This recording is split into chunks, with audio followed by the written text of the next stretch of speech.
2025 समस्त को स्वागत एवं अभिनंदन जनाऊँगी। जगतरनाथ जगन्नाथंकर अपार कृपारो समस्ते सुख एवं शांति रहंतु।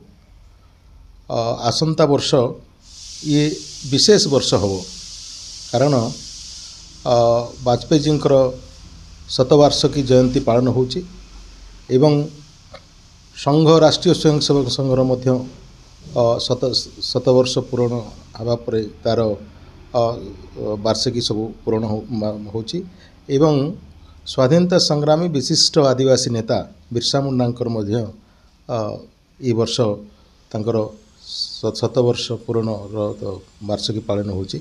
से दृष्टि ये तीनोटी विषय को आग को नेबापी ओडिशावासी समस्ते सहयोग करंतु एवं समर्थन करंतु एवं पुणी थरे नवरंगपुर एवं ओडिशार समस्त जनसाधारण को प्रभु श्री जगन्नाथंकर आशीर्वाद रहू। ये प्रगतिर वर्ष हो। धन्यवाद।